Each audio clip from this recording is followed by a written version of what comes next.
दुनिया के सबसे बुद्धिमान जलीय जीव कहे जाने वाले गांगेय डॉल्फिन का कुनबा बाराबंकी जिले की सरयू नदी में लगातार बढ़ता जा रहा।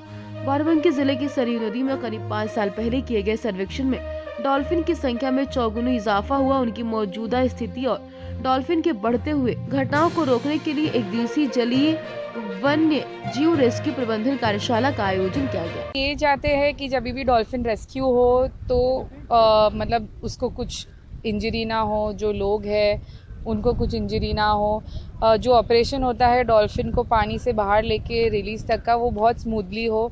टीम बनाई जाती है ताकि हर टीम को पता चले कि उनको क्या काम करना है, क्या स्टेप्स होते हैं। क्राउड मैनेजमेंट बहुत ज़्यादा इम्पॉर्टेंट है, तो क्राउड मैनेजमेंट किस तरीके का होना चाहिए, डॉक्टर की क्या भूमिका होती है उस दौरान, किस तरीके के उसके जो हम वाइटल्स लेते हैं, सांस कितना ले रहा है, हेल्दी है या नहीं, ये सब रेस्क्यू का एक मेजर पार्ट होता है जो हम चाहते हैं कि ये मिस ना हो। तो हर स्टेप तो एक्चुअली जो है उत्तर प्रदेश में लगभग 2300 डॉल्फिन्स पाए जाते हैं और घाघरा नदी में 700-800 के आसपास इनकी संख्या है। बाराबंकी में विगत 10 वर्षों से लगभग 20-25 रेस्क्यू हुए हैं और आगे भी ज़्यादा होने की उम्मीद है। तो वो ये नमामि गंगे सहायतित परियोजना के अंतर्गत जो है आपका फॉरेस्ट डिपार्टमेंट फ्रंट लाइन के क्षमता वृद्धि की एक कार्यशाला है।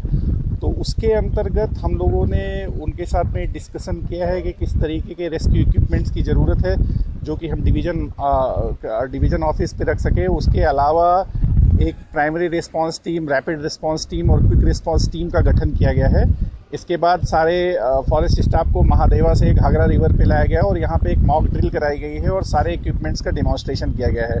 तो क्योंकि अग्रिम पंक्ति के कर्मचारियों का बहुत ही इम्पॉर्टेंट रोल है डॉल्फिन रेस्क्यू में, क्रोकोडाइल रेस्क्यू में और टर्टल रेस्क्यू में, तो हम लोगों को ये लगता है कि ऐसे कार्यशालाओं का सीरीज जो है उनके लिए बहुत ही लाभकारी साबित होगा आने वाले समय में।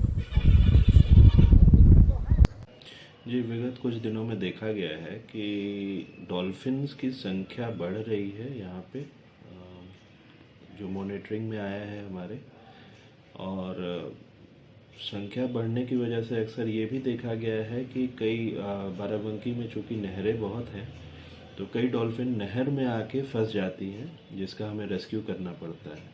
जैसे गत वर्ष हमने 2 डॉल्फिन्स को रेस्क्यू करके और उनके प्राकृतिक पुनर्वास केंद्र में डाला है।